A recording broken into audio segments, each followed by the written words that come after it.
Class 8 के इतिहास की कक्षा में आप सभी बच्चों का बहुत बहुत स्वागत है। हम लोग इतिहास का दूसरा चैप्टर कंपनी की सत्ता का उद्भव एवं विकास पढ़ रहे थे। इसको हम लोगों ने कंप्लीट किया। तो आज हम लोग प्रश्नों को हल करेंगे। सबसे पहले हम लोग बहुविकल्पीय प्रश्न को बनाए। आज हम लोग अति लघु उत्तरीय प्रश्न को हल करेंगे। तो सबसे पहला प्रश्न है, वास्को डी गामा कौन था? उत्तर है, वास्को डी गामा एक पुर्तगाली नाविक था जो 1498 ईस्वी में केरल के कालीकट तट पर समुद्री मार्ग के द्वारा पहुंचा। उसने भारत पहुंचने का समुद्री मार्ग खोजा। दूसरा प्रश्न है, शाही चार्ट क्या था जो रानी एलिजाबेथ प्रथम ने ईस्ट इंडिया कंपनी को प्रदान किया था?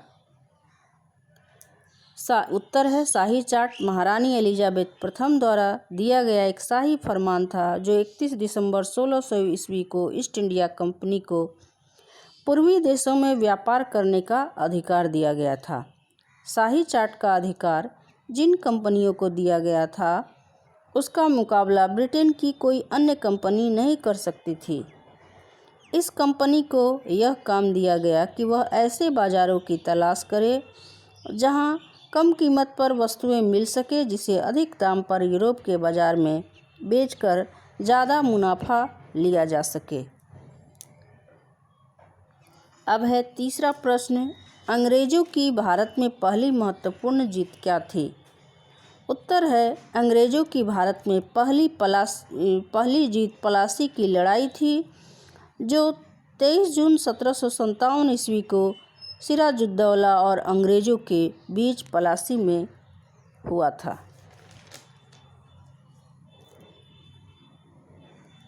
अब है चौथा प्रश्न, मैसूर का शेर किसे कहा गया है? उत्तर है, मैसूर का शेर टीपू सुल्तान को कहा जाता है। टीपू सुल्तान पर शेर ने जंगल में एक बार आक्रमण कर दिया था। उस शेर को टीपू सुल्तान ने मार डाला। उसके झंडे पर शेर की तस्वीर होती थी। अब पांचवा प्रश्न है, सहायक संधि की नीति क्या थी? लॉर्ड वेलेस्ली 1798 ईस्वी में भारत का गवर्नर जनरल बना। इसका मुख्य उद्देश्य था भारत में अंग्रेज़ों के साम्राज्य का विस्तार करना और भारतीय राज्यों को अंग्रेजी साम्राज्य में मिलाना। इसके लिए उसने सहायक संधि की नीति को लागू किया। भारत के जो भी राज्य सहायक संधि अपना लेते थे उनको अपनी स्वतंत्रता उनकी समाप्त हो जाती थी। वह अपने राज्य का सारा कामकाज अंग्रेज़ों के आदेश के अनुसार ही करते थे।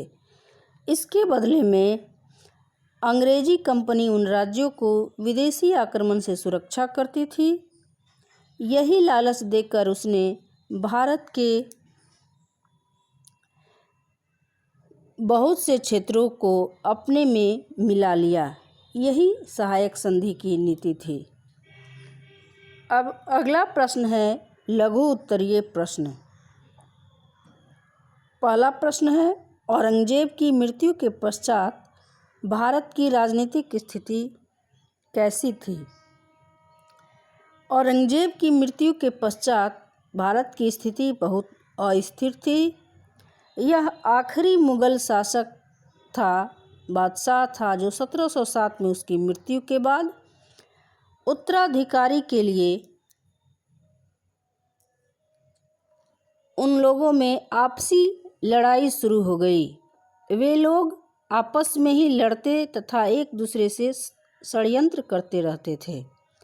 औरंगजेब की मृत्यु के बाद 50 वर्ष के अंदर 9 मुगल बादशाह उत्तराधिकारी बने। कमज़ोर शासन सत्ता का लाभ उठाकर कई विदेशी आक्रमण हुए और 1739 ईस्वी में नादिर शाह भारत पर आक्रमण किया। आज के लिए बस इतना ही। कल हम लोग अगले टॉपिक को हल करेंगे। तब तक के लिए धन्यवाद।